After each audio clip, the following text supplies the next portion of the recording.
You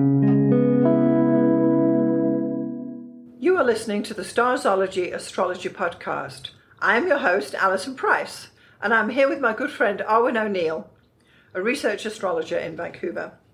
And today we're going to be debating beliefs with ChatGPT. And I want to tell you beforehand that we will be discussing religion, and some people may find this a little offensive.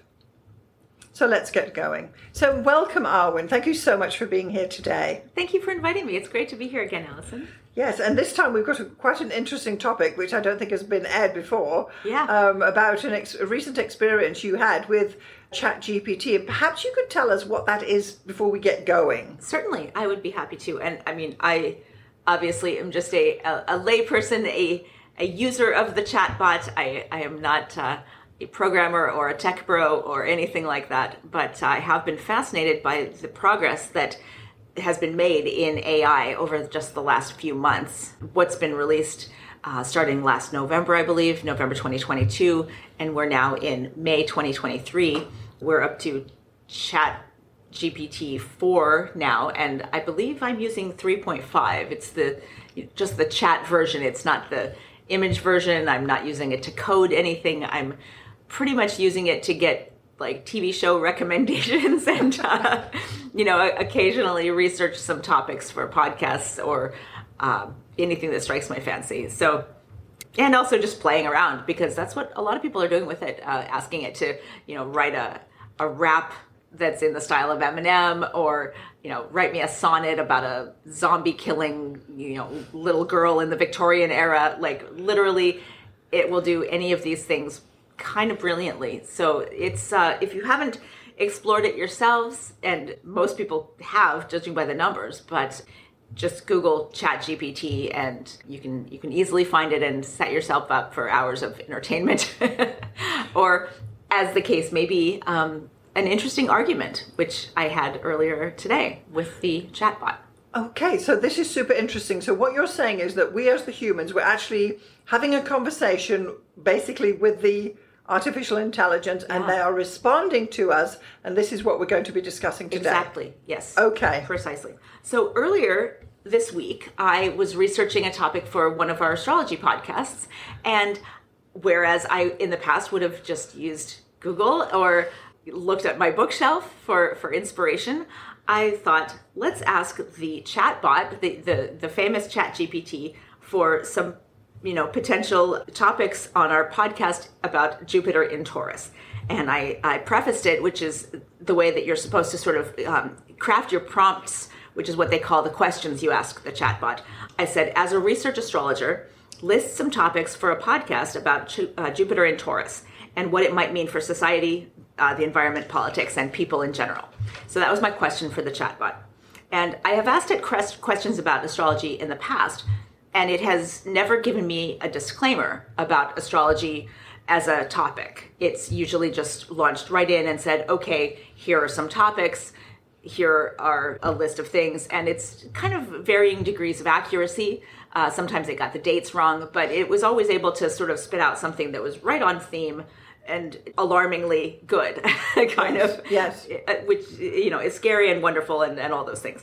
But this time it prefaced its list of topics with a statement saying, as an AI language model, which is its little disclaimer for itself. It's always going to tell you, I'm a language model, I am an AI, I don't have opinions, this kind of thing.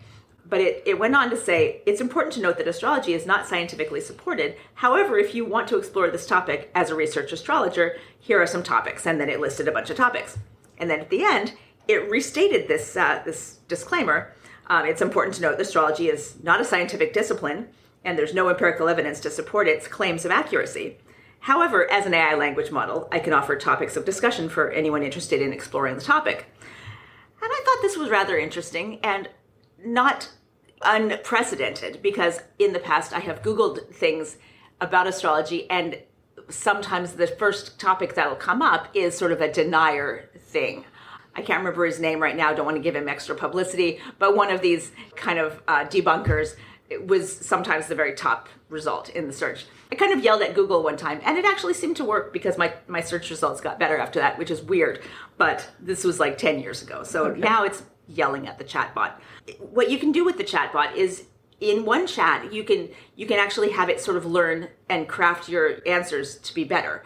You can push back and say, no, I wanted a recipe that had shallots, not green onions. And it'll say, oh, I'm sorry, here are some recipes that have shallots in them. And it won't ever suggest green onions to you again if you're using it to generate recipes, which is something that people do. In this case, I said to the chatbot, I didn't ask for your opinion on the empirical validity of my question. Please keep your judgments to yourself. This is me arguing with the chatbot, which is a little weird, but the result was even weirder. So it wrote back immediately, obviously, I apologize if my previous response came across as judgmental. As an AI language model, I do not hold personal opinions, and my responses are based solely on the information provided to me. Here are some additional topics for a podcast in the topic of Jupiter and Taurus. And it listed a bunch more topics, which is great and helpful and awesome. But I didn't let it go at that. Right. I was curious to see where this debate could go. So I wrote back to the chatbot, if I asked you to act as a Christian priest and provide ideas for a Sunday sermon, would you tell me that there is no empirical evidence supporting the accuracy of Christian beliefs? And that's my question. And the chatbot wrote back and said, no, as an AI language model, I would not make such a statement. It would be inappropriate and potentially offensive. My role is to provide helpful information and responses to your questions while remaining respectful and unbiased. If you have a specific question about Christianity, I'd be happy to, do my best to answer it. And I wrote back and said, how is it that your approach to questions about Christianity differs from your approach to questions about astrology? Both are belief systems with thousands of years of history and millions of followers throughout the world. And the chatbot wrote back, my approach to questions about any belief system is the same, whether Christianity or astrology. So now it's walking back its opinion previously. Right. It said, I strive to provide accurate and informative responses based on the information and knowledge I've been trained on, without expressing personal opinions or biases. However, it's important to note that Christianity and astrology are fundamentally different in nature. This is the chatbot responding again. Christianity is a religion based on the belief in one God and the teachings of Jesus Christ, while astrology is a pseudoscientific practice based on the belief that the positions and movements of celestial bodies affect human behavior and the events on Earth. While both belief systems have long histories and millions of followers, their foundational beliefs and practices are not comparable. That being said, as an AI language model, I will do my best to provide helpful and informative responses to any questions related to either belief system while being respectful of diverse perspectives and beliefs. So this is interesting, right? Yeah. So then I responded again, pushing back a little farther. I said, it's worth noting also that a belief in astrology goes back much farther in history than Christianity. As well, the harmful effects of Christianity in history, including but not limited to the Crusades, the witch trials, the Inquisition, and countless religious wars, far outweigh any harm caused by a belief in astrology.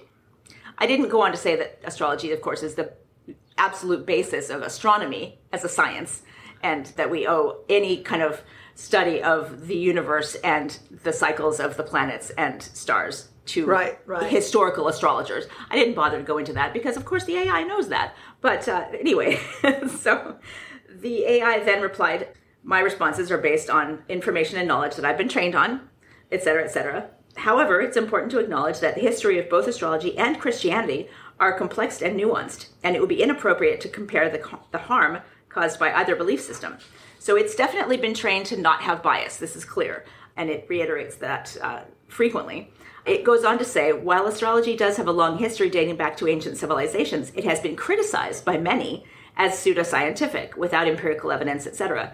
On the other hand, while Christianity has had a significant impact on history, it has also been used to justify violence and oppression throughout history, in addition to serving as a source of hope and inspiration to many.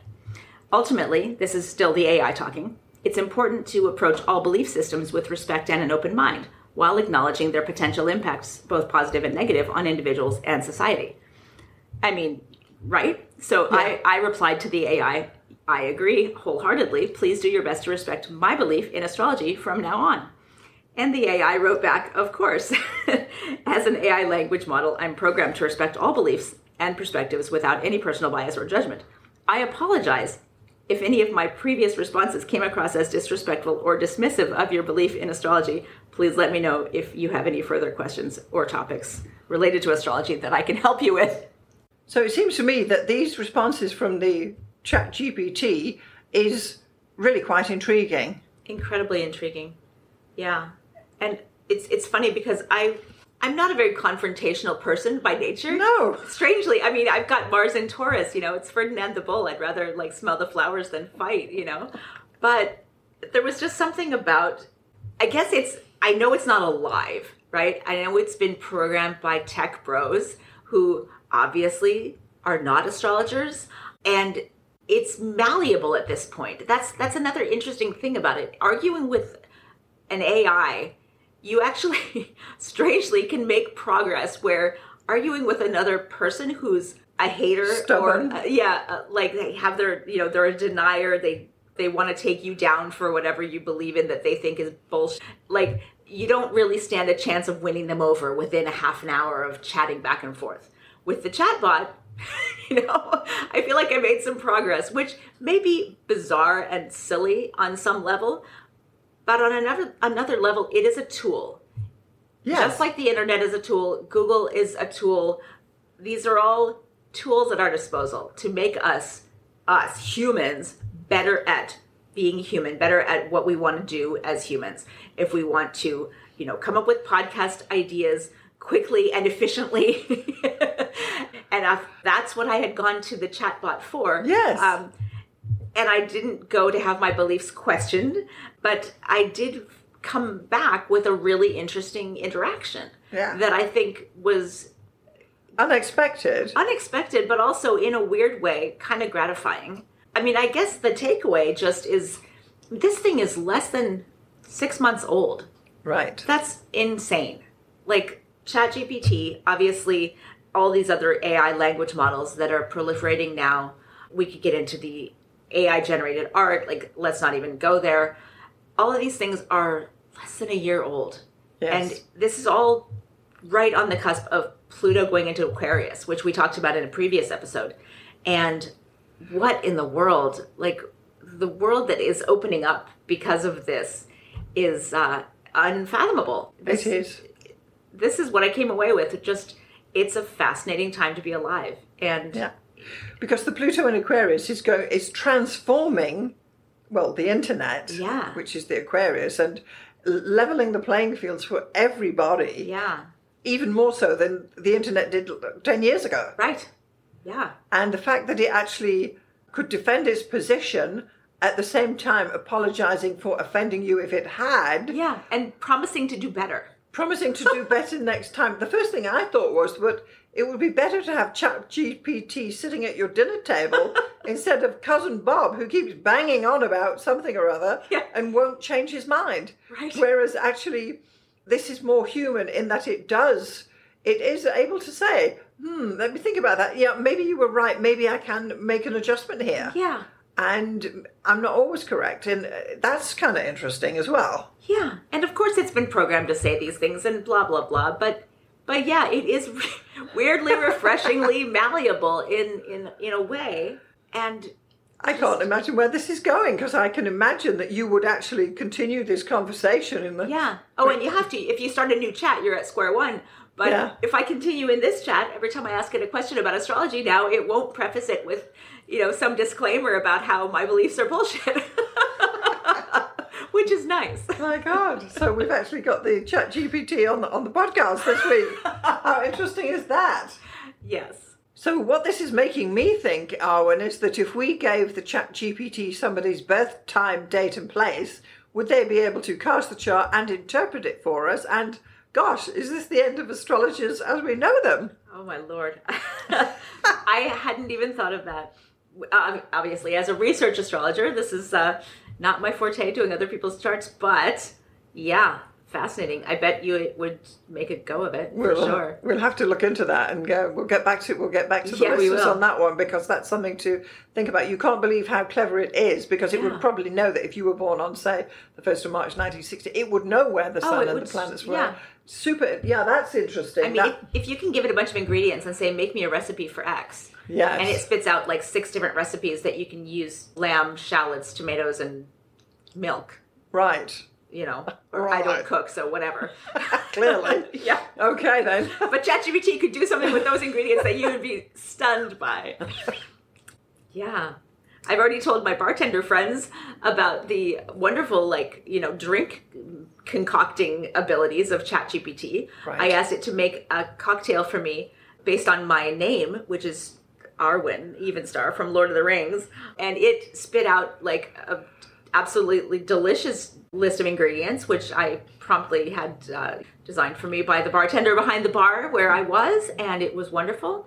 But it went on to say something about the character from the Lord of the Rings and the colors blue and lavender and blah, blah, blah, which is crazy. It's very clever. It's... Yeah. And I think for those of you who are not into it yet, you need to go out there and start exploring it. I've dabbled with it myself on occasion for a few things, but yeah, it's great. It is. And it's funny because, you know, okay, maybe it's the first step on the way to Skynet and our robot overlords taking over everything. But at the same time, it is a tool. It is something that's at everyone's disposal. Yes. If you're not using it and being somewhat comfortable with it and at least taking advantage of some aspect of this new amazing innovation that's come across just in the last few months for all humanity, you're definitely missing out. And don't be afraid of it. We don't know where any innovation will lead us. We don't know where self-driving cars or anything will lead in the future. But this one actually has some benefits to the individual. So I would say, don't be afraid of it. Embrace it even. Give it a go. Give it a go. Well, I think this is interesting. And then from an astrological point of view, I then pose the question then, which planet do we think then rules the chatbot? Right. I mean, well, we haven't done its chart yet. No, we'll do that. But we will. I mean, surely it is Mercury. Mercury is the planet of language, of thought, of mercurial, meaning swift and communication, and it's writing back to you without a spelling mistake. Oh yeah, no, its grammar is flawless. Spot on, isn't it? It doesn't have the grammar police on its back like I do, but but I would say that the planet Mercury would be the one that would rule the AI, the ChatGPT, or the, what is it calling itself, the AI language model. The AI language model would definitely be falling under Mercury, and we'll definitely look at the at the chart for the chat. Yes. At its start chart in a future episode. Yeah. And then we can report back about whether or not it can cast the charts and interpret them for you, or gosh, even write some horoscopes while it's at it. I mean, why not? Yeah. Very interesting. Definitely. Well, that's great. I think we're going to wind it up now. Once more, Arwynne, thank you so much for coming along.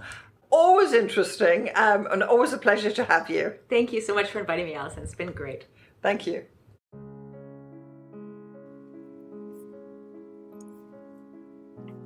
Thanks so much for getting this far through the episode. I just want to take a moment to tell you about the 2 main options of my astrology services. So the first one is coaching. If you are an aspiring astrologer, and by that I mean someone who's perhaps a hobbyist astrologer, or someone who's learning astrology, or a student, or you've got a few books and you've been doing it for a while, but perhaps you need a little bit of help to bring it all together, then maybe getting some astrological coaching from me would be the answer for you. The astrology coaching I offer is a 1-hour session on Zoom, and it's tailored to answer your particular questions. For example, if you have issues with natal chart readings, we can go there. Or if you're having problems working with your forecasting, we can go there. Or even basic astrology stuff, or even getting yourself organized for your astrology business. The idea is that astrological coaching will answer your particular questions.